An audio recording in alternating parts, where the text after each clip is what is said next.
지난 한 주간 추수감사절 연휴를 어떻게 보내셨는지, 각자의 가정에서 그리고 동료들과 친구들과 함께 즐거운 감사절을 보낼 줄 압니다. 감사절 하면은 생각나는 것이 있습니다. 일반적인 생각은 무엇일까요? 일주일 동안 연휴니까 가족과 함께 여행을 떠나야지, 친구들과 어디를 다녀와야지, 그리고 이웃과 함께 음식을 나눠야지 하는 것이 우리의 일반적인 생각입니다. 우리 종교적인 생각은 무엇일까요? 지난주에 우리가 추수한 열매를 하나님 앞에 보여드리고 또 감사를 표시하면서 우리가 한 해 동안 우리의 가정과 기업을 지켜주신 주님의 은혜에 감사하는 절기라라는 그런 종교적인 생각도 가져보았습니다. 우리의 생활 속에서 신앙인들이 가장 즐겨 쓰는 단어가 있다면 무엇일까요? 아마도 은혜일 것입니다.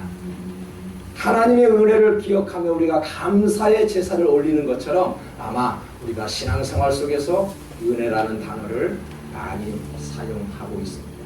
물론 긍휼, 용서, 사랑, 이러한 단어도 굉장히 많이 사용되고 중요한 단어이지요.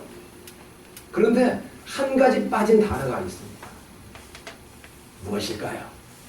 화목입니다. 우리의 생활 속에서 화목이라는 단어가 빠져버리면은 정말로 그 공동체가 많이 흔들립니다. 우리가 공동체 안에서 분란이 일어나는 이유가 어디에 있다고 생각합니까? 싸움이 한다고요? 다툼이 있어서요? 무슨 경쟁과 시기가 있어서요? 그래서 공동체 안에 분란이 일어난다고요? 네, 맞아요. 하지만 화해하지 못해서 분란이 일어나게 되는 것입니다. 11월의 감사의 계절이라 합니다. 여기저기에서 감사와 축하로 인해서 추수감사절을 우리가 기쁘게 지내지만 추수감사절을 노골적으로 비난하는 종족들이 있습니다. 누구일까요? 미국 안에 살고 있는 인디언들이지요. 우리들은 감사의 제사를 올리고 있는데 비난하고 있는 사람들은 인디언들이라는 거예요. 그래서 1997년 빌 클린턴이 이런 말을 했습니다. 11월을 감사의 달로 정하였지만 이 11월은 인디언을 생각하는 그런 달로, 인디언의 달로 선포했습니다. 이것은 원주민들을 생각해야 한다는 뜻에서 11월을 원주민의 달로 선포했다는 이야기예요. 무슨 의미를 지금 하고 있나요? 원주민을 생각하자는 이야기죠. 원주민들과 화해하자는 이야기죠. 원주민들과 화해가 없는 한 감사의 계절은 없다라는 것입니다. 여러분, 진정한 감사의 삶을 누릴 수 있으면 어떻게 해야 될까요? 화해의 손길을 내밀을 줄 알아야 되겠죠.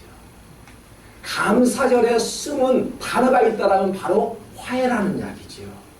화해하면 모든 것들을 새롭게 합니다. 바울은 본문 17절에서 놀라운 사실을 선포합니다. 그런즉 누구든지 그리스도 안에 있으면 새로운 피조물이라, 이전 것은 지나갔으니 보라 새 것이 되었도다. 여러분, 화해하면은요 이전 것은 지나간 거예요. 아무 큰 잘못도 지나가 버린 거예요. 우리가 지나가는 것을 찾아서는 아니 됩니다.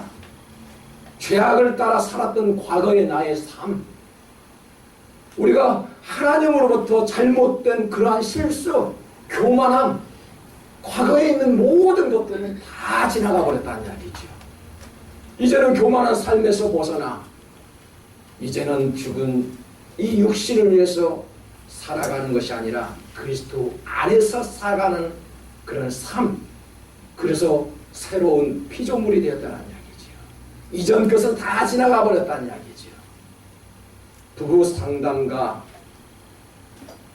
그런 분들이 한결같이 이야기하는 것이 있습니다.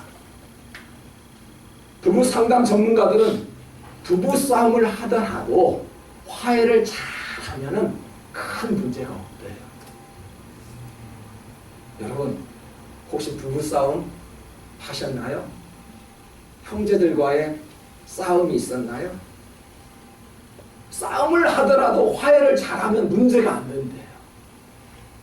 화해를 잘하면 약이 되지만 화해를 못하면 독이 되는 것입니다. 행복한 부부는 어떤 부부일까요? 싸우지 않는 부부가 행복한 부부라고요? 아닙니다. 화해를 잘하는 부부가 행복한 부부예요. 얼마든지 싸울 수가 있지요. 성공하는 사람은 실패하지 않는 것이 아니라 실패해도 극복할 수 있는 사람, 그런 사람이 성공을 합니다. 그래서 성공을 하려면 실패하는 방법도 알아야 합니다. 지금 11월이면은 스키 시즌이 시작되었습니다. 가까운 빅베어나 마운틴 하이가 이제 스키장을 개장을 했으리라 생각됩니다. 여러분, 스키를 배울 때 처음에 무엇을 배울까요? 스키를 타보신 분들은 아실 것입니다. 넘어지는 연습을 먼저 가르쳐줍니다. 어떻게 하면 잘 넘어질까? 내가 어떻게 하면 다른 사람이 보기에 아름답게 스키를 타고 갈까가 아니라 어떻게 하면 잘 넘어질까? 그것을 먼저 배우게 됩니다. 여러분, 스키를 잘 타는 사람들은요, 잘 넘어질 줄 아는 사람입니다. 자동차 운전을 할 때 무엇부터 가르쳐 주던가요? 저는 아들을 운전을 가르쳐 줬는데요, 악셀레터 페달을 가르쳐 주지 않았습니다. 브레이크가 이곳이야. 브레이크 페달 밟는 연습을 먼저 시켰습니다. 여러분, 운전 가르칠 때, 아니면 처음 운전 배울 때 브레이크 페달이 그만큼 중요하다는 것을 알 것입니다. 우리가 자동차 운전을 할 때도 브레이크 페달 밟는 것을 그렇게 중요하게 여기듯 화해란 이처럼 안전을 지켜주는 브레이크 페달과 같은 것이죠. 브레이크 페달만 살짝 밟아주십시오. 그러면 안전하게 우리가 도로를 주행할 수 있지 않겠습니까? 이처럼 화해는 우리의 생활에 안정을 취하게 하고 기쁨을 가져다주는 원동력을 주기도 합니다. 새 것이 되었다는 것, 옛 것을 버렸다는 것이죠.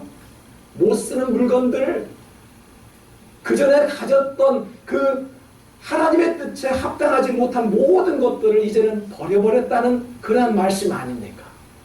그리스도 안에서 살아가는 새로운 삶이 될 때 우리는 비로소 새로운 피조물이라 라고 말씀을 합니다. 여러분, 새로운 피조물이라는 것은 하나님과 화해하고 화목하게 지내는 삶을 말합니다. 무언가 막힌 듯한 삶을 살고 있다면 두 가지를 한번 점검해 보십시오. 나의 인생에 있어서 나는 왜 이렇게 막혀 있을까? 나는 왜 이렇게 답답할까? 두 가지를 생각하면 틀림없을 것입니다. 먼저 하나님과의 화해이지요. 여러분, 하나님께서는 우리는 얼마든지 용서하는 하나님으로 다가오시죠. 사랑을 하시는 그런 하나님으로 다가옵니다. 하나님과 화해하였습니까? 오늘 본문 20절을 보니까 너희는 하나님과 화목하라고 말씀합니다. 하나님과의 교제가 없는데 새로운 피조물이라고 말할 수 있을까요? 내 주관과 내 의지대로 사는데 그게 하나님의 뜻이라고, 그것이 하나님의 자녀라고 우리가 말할 수 있을까요? 화해하지 않은 것입니다. 하나님께서는 우리에게 화해하는 직분을 주셨대요. 그리스도를 대신하여 사신, 즉 대사로 이 땅에 보내주셨다요. 특별한 직분을 주셨는데 그것이 바로 화해할 수 있는 그 직분을 우리에게 주셨다고요. 목사라고요? 목사의 직분을 받았다고요? 장로의 직분, 권사의 직분을 받았다고요? 집사의 직분을 받았다고요? 하나님께서 그보다도 더 특별한 직분을 주셨대요. 우리는 목사면 뭐 대단한 줄 알죠? 아니에요. 대단한 직분이 아니에요. 종의 직분이잖아요. 권사의 직분, 장로의 직분이 높은 직분이 아니잖아요. 종의 직분으로 주셨잖아요. 그런데 그보다도 하나님께서 특별한 직분을 주셨대요. 그것이 바로 화해할 수 있는 직분을 주셨대요. 18절에 보니까 이 모든 것은 하나님에게 났습니다. 하나님께서는 그리스도를 내세우셔서 우리를 자기와 화해하게 하시고 또 우리에게 화해의 직분을 맡겨주셨습니다. 세번역 성경을 보니까요, 화목을 화해로 번역해 놓았어요. 오늘 코토미가 없지만 일본어 성경에 보니까요, 우리는 한자를 어느 정도 알잖아요. 화목을 화해로 번역을 해 놓았어요. 화해의 직분을 우리에게 주셨대요. 목사의 직분을 주신 것만 알고 있는데 우리에게 화해할 수 있는 직분을 주셨대요. 얼마나 큰 직분입니까? 화해란 관계 두절이 아닙니다. 화해란 그리스도 안에서 관계를 회복하라고 주신 것이지요. 화해란 그리스도 안에서 평안을 얻고 그 평안을 다른 사람에게도 전해주는 것이 바로 화해입니다. 화해만큼 중요한 단어가 있다라면 무엇일까요? 용서이지요. 그렇다면 이제 질문합니다. 용서와 화해와 다른 점이 무엇일까요? 용서는 나 혼자 할 수 있습니다. 제가 여러분과 다투었어요. 대화 없이도 내가 하나님의 은혜 가운데 저 사람을 용서해야지. 그러면 용서되는 거 아닙니까? 그 사람을 보지 않고도 만나지 않고도 내가 용서하면 용서하는 거예요. 그래서 주님 말씀이 뭐예요? 70번씩이라도 7번씩 용서하라고 하는 말씀이 저는 쉽다고 생각해요. 어렵나요 그게? 용서는 그 사람과 만나지 않아도 용서할 수 있는 것이 바로 용서예요. 하지만 화해는 어떻게 될까요? 화해는 한 번 화해하는 것이 너무너무 어려워요. 왜요? 화해는 1대1 관계예요. 그 사람과 반드시 만나야만이 화해가 이루어져요. 용서한다고 화해되는 거 아닙니다. 제가 여러분을 용서한다고 화해되는 게 아니에요. 여러분과 만나서 가해자가 아니면 피해자가 서로 화합될 때 그것이 바로 화해라고 이야기합니다. 여러분, 우리가 구약에서 화목하게 하는 직분을 잘 감당하기 위해서 화해는 이것입니다라고 보여주는 성경 인물들이 있어요. 대표적으로 야곱의 형제들입니다. 그리고 요셉의 형제들입니다. 그들은 참 화해를 너무너무 잘하는 것을 봅니다. 먼저 야곱을 한번 보십시오. 형 에서에게 화해의 손을 내밀고 또 에서는 화해를 받아주는 그 장면은 너무나도 감동적입니다. 창세기 33장 3, 4절을 세 번역으로 한번 다 같이 한번 읽어볼까요? 야곱은 맨 앞으로 나가서 형에게로 가까이 가면서 7번이나 땅에 엎드려 절을 하였다. 그러자 에서가 달려와서 그를 끌어안았다. 에서는 두 팔을 벌려 야곱의 목을 끌어안고서 입을 맞추고 둘은 함께 울었다. 여러분, 이런 장면은요, 성경을 읽어보신 분들은 알 것입니다. 눈물 흘리지 않고는 도저히 지나칠 수 없는 아름다운 감동의 장면입니다. 에서와 야곱은 장자권을 빼앗은 그 사건 때문에 쫓고 쫓기는 그러한 인생을 살지 않았습니까? 형제들 싸울 수 있죠. 부부싸움 할 수 있습니다. 성도들 간에 다툴 수 있습니다. 싸우지 않고 자랐던 형제 자매들이 있으면 대단한 박수를 드려야 합니다. 보통의 가정들을 보면은 싸우면서 성장해 갑니다. 누구나 살다 보면은 미워질 수도 있고요, 다툴 수도 있습니다. 싸우면 정도 든다는 말도 있어요. 비가 오면은 땅이 단단하게 굳어지는 것처럼 우리가 싸우다 보면은 그 사람들과 같이 더 끈끈한 정이 오는 경우도 있습니다. 왜요? 화해를 잘하면 그렇다는 이야기죠. 에서와 야곱의 형제들을 보십시오. 서로 미워하고 죽이려고 했던 마음까지 가졌던 형제들은 서로 용서하고 서로 화해하는 모습이 이처럼 아름답고 감동을 줍니다. 서로 목을 끌어안고요, 입을 맞추고 화해가 이루어지는 그 장면을 보니까 너무너무 언제 저런 형제들이 싸웠나 싶을 정도로 감동을 많은 사람들에게 주고 있습니다.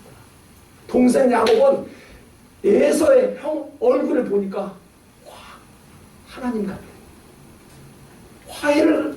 화해가 시작되니까 그렇게 미웠던 그런 형의 얼굴을 보니까 하나님 같다라고 표현을 합니다. 여러분, 화해는 이처럼 모든 것들을 새롭게 합니다. 오늘날 우리에게 이처럼 아름다운 화해 장면을 보여주는 이유가 무엇이라고 생각할까요? 요셉의 형제들을 한번 볼까요? 시기와 질투 때문에 형들은 구덩이를 파고 동생을 죽이려고 했습니다. 살인 미수에 그쳤죠. 형들이 어떻게 했나요? 지나가는 미디안 상인들에게 요셉을 팔아 넘겨버렸어요. 수년이 지나자 요셉은 총리가 되죠. 여러분, 요셉이 총리가 되고요 아버지가 죽을 때 비로소 형제들은 뉘쳤어요. 그때 뉘쳤어요. 그런데 요셉과 그 형제들의 용서함, 화해하는 장면 너무나도 감동적입니다. 우리 창세기 50장 18에서 19절을 다 같이 한번 읽어볼게요.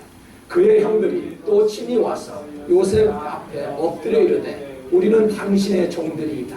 요셉이 그들에게 이르되 두려워하지 마소서, 내가 하나님을 대신하리이까. 형들이 잘못했다고 동생 앞에 무릎을 꿇고 나는 당신의 종입니다. 이해가 됩니까 이게? 과거에는 팔아버렸던 그 동생 앞에 무릎을 꿇고 우리는 당신의 종이래요. 근데 요셉이 용서하고 화해하는 모습을 보십시오. 형들, 무슨 소리야? 두려워 떨지 마. 내가 어떻게 감히 하나님이라고? 하나님이 아니야. 어떻게 하나님을 내가 대신할 수 있어? 그런 대사예요. 참 이러한 모습을 보니까 왜 하나님께서 오늘날 우리에게 이처럼 화해하는 장면을 보여주실까? 생각해 보셨나요? 누가 큰 자입니까? 누가 큰 자예요? 예수 믿는 사람들에게 다 물어보면 누가 큰 자라고 이렇게 이야기합니다. 섬기는 자가 큰 자라고 이야기합니다. 사랑하는 성도 여러분, 큰 자는 누구를 이기는 자가 큰 자가 아닙니다. 져주는 자가 큰 자예요. 그리스도 안에서 화목해하라는 하나님의 마음으로 용서하며 화해하는 손길을 내미는 자가 가장 큰 자라고 이야기합니다. 누구를 이기려고요? 도대체 이긴다는 것이 무엇일까요?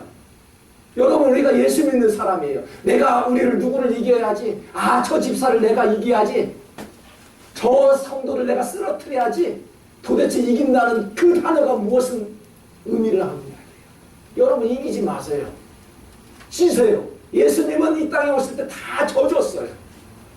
하지만 할 소리는 하셨습니다. 어떤 소리요? 진리의 말씀을 하셨어요. 우리는 진리의 말씀으로 이겨야 합니다. 그 이상은 없어요. 왜 우리가 예수 믿어요? 말로만 예수 믿는 거 다 거짓이라고 생각합니다. 저는 많은 간증을 해요. 저는 예수 이렇게 믿으려면은 차라리 예수 안 믿고 좋은 일 하면서 여러 가지 부재사역 하면서 얼마든지 할 수 있지 않겠습니까?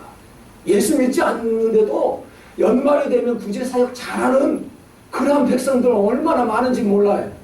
하지만 우리는 예수 믿는 사람들이지 않겠습니까? 예수 믿는 사람은 분열이 아니라 화합하려 하는 자들이죠.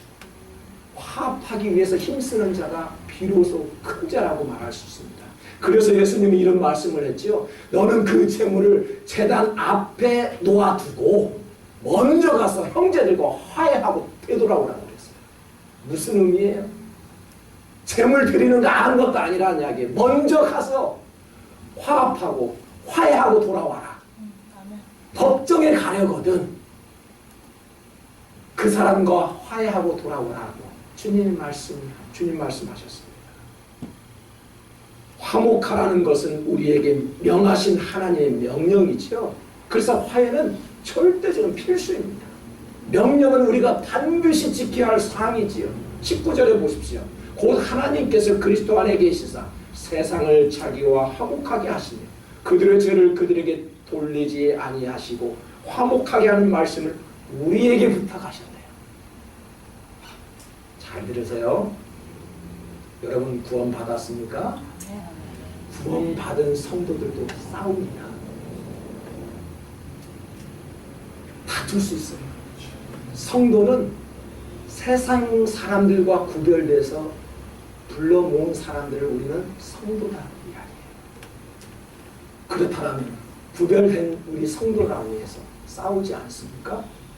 다툴 수 있겠지요. 그래서 이제 성경에 보면 구약에서부터 화해를 강조하고요. 신약에 들어와서도 화해를 강조하면서 이같이 화목하라 라고 말씀을 합니다. 어느 공동체나 화목하는 것보다 중요한 것이 없습니다. 한국은 지금요 촛불 때문에 한반도가 뜨거워졌어요. 와, 잔치래요. 저는 80년도에 데모를 많이 하는 그 시기에 대학을 다녔어요. 저는 그때 학생의 임원으로 있어서 주동도 했어요. 돌을 던지고요. 전경 버스를 볼 때 한 20, 30명이 달려들어 버스를 뒤엎고요. 불을 지르고요. 그런 데모를 해왔어요. 여러분 뉴스를 보셨나요? 한 명도 잡히질 않았어요. 평화적인 시위를 했던 모습 속에서 여러 외신들이 떠들썩해요. 한국 시민들이 왜 이렇게 성숙한 시위를 하고 있는지 참 감동입니다. 너무나도 폭력 없이 국민들이 주장하는 그런 촛불 시위가 축제라고 말하지 않습니까? 여러분 지금 한국은요 화목이 깨지기 직전 일부 직전입니다. 아주 위험한 상태입니다. 한국은 경제 대국입니다. 경제 대국이라고 해서 행복을 보장할 수 있다라고요? 너무나도 잘 먹고 잘 사는 나라입니다. 그 잘 먹고 잘 사는 것이 국민들의 안전과 행복을 지켜주신다고요? 천만의 말씀입니다. 저는 잠언 15장 17절 말씀을 굉장히 좋아합니다. 저는 이 말씀 때문에 목회하는데도 힘있게 나아갑니다. 우리 다 같이 한번 읽어볼까요? 채소를 먹으며 서로 사랑하는 것이 살찐 소를 먹으며 서로 미워하는 것보다 나으리라. 화목이 우선임을 강조하는 것입니다. 우리 교회가 부자면 뭐 할까요? 빨간 벽돌로 5층 건물 교회를 가지고 있으면 뭐 합니까? 채소를 먹어도요 마음이 편해요. 여러분 가정 한번 살펴보십시오. 우리 가정이 채소를 먹을 한이 있더라도 마음이 편한 그 가정이 하나님께서 보시기에 가장 행복한 가정인 줄 믿어요. 교회도 마찬가지입니다. 고기 먹는다고요? 부자라고요? 요한계시록에 보면 부자인 라오디아 교회를 책망하시는 것을 우리는 기억해야 합니다. 부자라고 해서 그 영혼이 구원받는 것이 아닙니다. 사랑하는 성도 여러분, 화목이 우선입니다. 화목을 깨는 자는 성령에 거스르는 자죠. 그래서 화목하게 우리가 힘써야 합니다. 저는 처음 교회를 나올 때 교회 안에는 문제가 없는 줄 알았어요. 교회 안에는 문제가 없는 줄 알았어요. 신앙생활을 해보니까 성도들 보니까 다 천사를 같아요. 다 천사를 같아요. 여러분 느껴지지 않나요? 처음 교회 나올 때 한번 생각해 보세요. 그런데 얼마 안 되어서 교회도 문제가 있다는 것을 깨달았습니다. 사람들도 완전한 사람이 아님을 알았습니다. 그 후에 목회를 하면서 저는 그런 사실을 더욱 확인하게 되었습니다. 땅에 완전한 교회가 있을까요? 없습니다. 완전한 교회를 한번 찾아 다녀보니까요, 완전한 교회는 이 땅에 한 군데도 없습니다. 어느 공동체든지 불완전한 것이 항상 존재하지. 그렇다면 한 가지입니다. 이제는 화해뿐이지. 화해만이 살 길입니다. 여러분들이 화목하게 하는 그 직분을 가졌다라면 먼저 가서 화해 손길을 한번 내밀어 보십시오. 이 시간 용서와 화해하지 못해 답답한 마음을 가지고 있다라면 해가 가기 전에 하나님의 도우심으로 모든 관계들이 예수 그리스도의 이름으로 회복되어서 2017년도에 아름답게 맞이할 수 있는 그러한 교회 가정 되시기를 주님의